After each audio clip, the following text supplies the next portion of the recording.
अस्सलामुअलैकुम वरहमतुल्लाहि वबरकातुहू। मेरे प्यारे दोस्तों, मैं उम्मीद करता हूँ आप सब लोग खैरियत से होंगे। मेरे प्यारे दोस्तों, जो भी इंसान दिन की आगाज़ में यानी कि दिन की सुबह में सूरह यासीन को पढ़ेगा या फिर सुनेगा तो अल्लाह ताला उसकी तमाम परेशानियों को और उसकी तमाम मुश्किलों को दूर कर देगा। वो इंसान जिस काम के लिए भी जाएगा तो अल्लाह रब्बुल इज़्ज़त उसके काम में बेपनाह बरकत पैदा कर देगा। उसका पूरा दिन खैर से गुजरेगा, उसकी सारी परेशानियाँ और मुश्किलें हमेशा के लिए दूर हो जाएंगी। वो जिस काम के लिए भी जाएगा तो अल्लाह ताला उसके काम में बेपनाह बरकत पैदा फरमा देगा और उस इंसान की गैब से मदद आना शुरू हो जाएगी। मेरे प्यारे दोस्तों, सूरह यासीन कुरान पाक की बहुत ही बरकत वाली सूरह है। इसको एक बार पढ़ने से या फिर सुनने से हमें 10 कुरान पाक का सवाब मिलता है और सूरह यासीन को कुरान पाक का दिल भी कहा जाता है। जो इंसान अपनी दुकान पर बैठकर रोजाना सूरह यासीन की तिलावत करे या फिर इस वीडियो के अंदर सूरह यासीन की तिलावत को सुने तो अल्लाह ताला उसकी दुकान में बेपनाह बरकत पैदा फरमा देता है। दुकान तेजी के साथ चलना शुरू हो जाती है। दुकान के गले में पैसा ही पैसा दिखना शुरू हो जाता है। जो भाई बहन अपने घर को लेकर परेशान है, घर में नहुसत बरसती है, घर में जो पैसे रखे हुए हैं वो भी जल्दी जल्दी खत्म हो जा रहे हैं, तो मैं आप लोगों से बस यही कहूँगा, आप लोग रोजाना सूरह यासीन को पढ़ा करें या फिर इस वीडियो के अंदर सुना करें। आपके घर में बेपनाह बरकत होने लगेगी। घर में जो पैसे रखे हैं उसमें भी बरकत होने लगेगी। घर से तमाम परेशानियां, तमाम बुरी बलाएं भागना शुरू हो जाएंगी। यहाँ तक कि शैतान आपके घर से दूरी बनाकर रहेगा। जो इंसान रोजाना अपनी कारोबार की जगह पर सूरह यासीन की तिलावत को सुनेगा तो अल्लाह रब्बुल इज़्ज़त उसके कारोबार में बेपनाह बरकत पैदा फरमा देता है। कारोबार तेजी से चलने लगता है। कारोबार में अल्लाह पाक की गैब से मदद आना शुरू हो जाती है। प्यारे दोस्तों, अब हम आप लोगों को सुना देते हैं सूरह यासीन। उससे पहले आप लोगों का फर्ज बनता है हमारे चैनल को दिल से सब्सक्राइब कर ले और हमारी इस प्यारी सी वीडियो को दिल से लाइक करके कमेंट बॉक्स में हमें जरूर लिखिएगा और हमारी इस प्यारी सी वीडियो को अपने तमाम दोस्तों तक जरूर शेयर करें ताकि वो भी इस सूरह मुबारक को सुन सकें। प्यारे दोस्तों, अगर आपकी शेयरिंग की वजह से किसी इंसान ने भी इस सूरह मुबारक को सुन लिया तो इसका सवाब आपको भी मिलता रहेगा जब तक ये वीडियो चलती रहेगी। तो ये लीजिए मेरे प्यारे दोस्तों, आप लोग सुन लीजिए सूरह यासीन दिल लगाकर पूरी यकीन के साथ।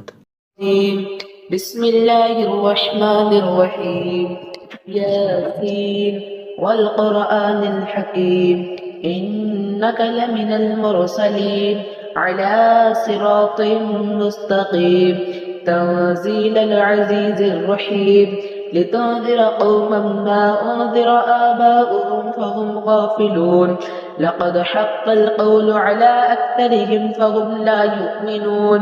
इन्ना जअलना फ़ी अअनाक़िहिम अग़लालन फ़हिय इलल अज़क़ानि फ़हुम मुक़महून वजअलना मिन बैनि ऐदीहिम सद्दन व मिन ख़ल्फ़िहिम सद्दन फ़अग़शयनाहुम फ़हुम ला युबसिरून वसवाअन अलैहिम अअन्ज़रतहुम अम लम तुन्ज़िरहुम ला युमिनून इन्नमा तुन्ज़िरु मन इत्तबअ अज़्ज़िक्र व ख़शिय अर्रहमान बिलग़ैब फ़बश्शिरहु बिमग़फ़िरतिन व अज्रिन करीम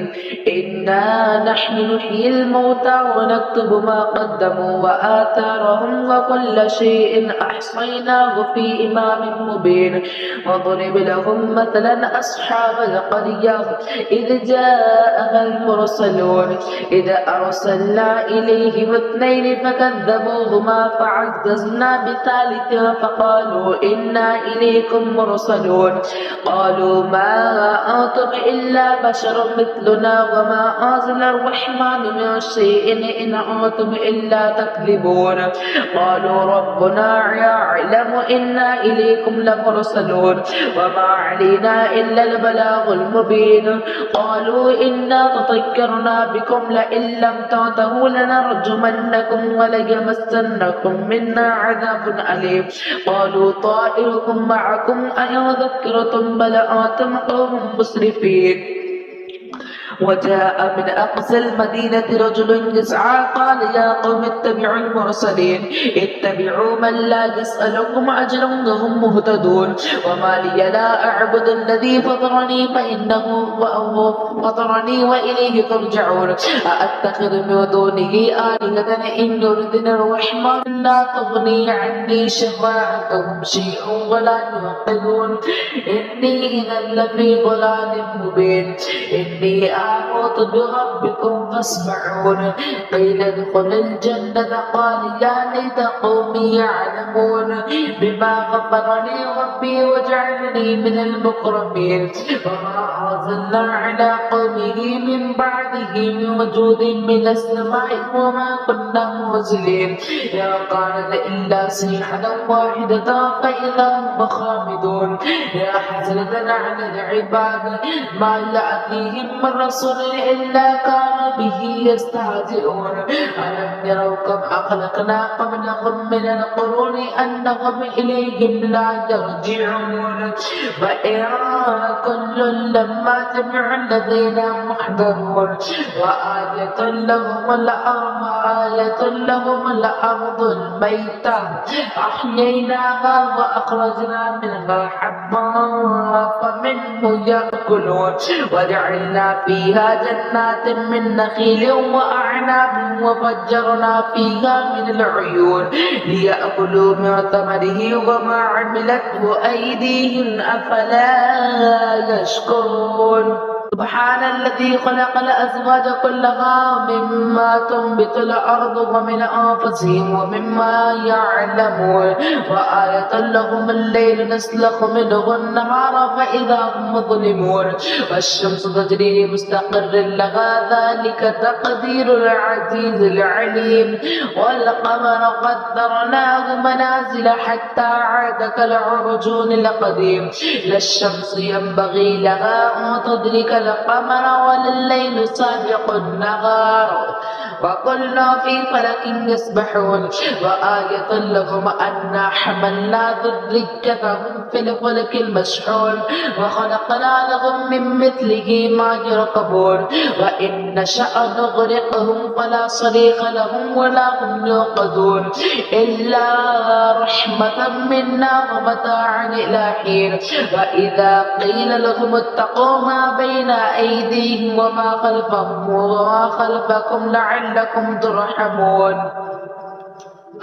وما تأتيهم من آية من آيات ربهم إلا كانوا عنها معرضين وإذا قيل لهم أنفقوا مما رزقكم الله قال الذين كفروا للذين آمنوا أنطعم من لو يشاء الله أطعمه إن أنتم إلا في ضلال مبين ويقولون متى هذا الوعد إن كنتم صادقين ما ينظرون إلا صيحة واحدة تأخذهم وهم يخصمون فلا يستطيعون توصية ولا إلى أهلهم يرجعون ونفخ في الصور فإذا هم من الأجداث إلى ربهم يوصلون قالوا يا ويلنا من بعثنا من مرقدنا هذا ما وعد الرحمن وصدق المرسلون إن كانت إلا صيحة واحدة فإذا هم جميع لدينا محضرون فاليوم لا تظلم نفس شيئا ولا تجزون إلا ما كنتم تعملون إن أصحاب الجنة اليوم في شغل فاكهون هم وأزواجهم في ظلال على الأرائك متكئون لهم فيها فاكهة ولهم ما يدعون سلام قولا من رب رحيم وامتاز اليوم أيها المجرمون ألم أعهد إليكم يا بني آدم أن لا تعبدوا الشيطان إنه لكم عدو مبين وأن اعبدوني هذا صراط مستقيم ولقد أضل منكم جبلا كثيرا أفلم تكونوا تعقلون هذه جهنم التي كنتم توعدون اصلوها اليوم بما كنتم تكفرون اليوم نختم على أفواههم وتكلمنا أيديهم وتشهد أرجلهم بما كانوا يكسبون ولو نشاء لطمسنا على أعينهم فاستبقوا الصراط فأنى يبصرون ولو نشاء لمسخناهم على مكانتهم فما استطاعوا مضيا ولا يرجعون ومن نعمره نكسه في الخلق أفلا يعقلون وما علمناه الشعر وما ينبغي إلا هو إن هو إلا ذكر وقرآن مبين لينذر ما كان حجا ويحق القول على الكافرين أولم يروا أنا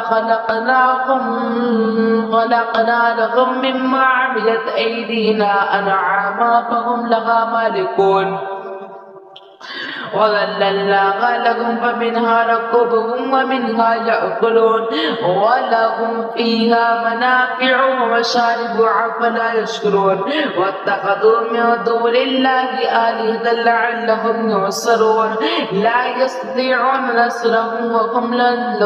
لهم جند محضرون فلا يحزنك قولهم إنا نعلم ما يسرون وما يعلنون أولم ير الإنسان أنا خلقناه من نطفة فإذا هو خصيم مبين وضرب لنا مثلا ونسي خلقه قال من يحيي العظام وهي رميم قل يحييها الذي أنشأها أول مرة وهو بكل خلق عليم الذي جعل لكم من الشجر الأخضر نارا فإذا أنتم منه توقدون أوليس الذي خلق السماوات والأرض بقادر على أن يخلق مثلهم بلى وهو الخلاق العليم إنما أمره إذا أراد شيئا أن يقول له كن فيكون فسبحان الذي بيده ملكوت كل شيء وإليه ترجعون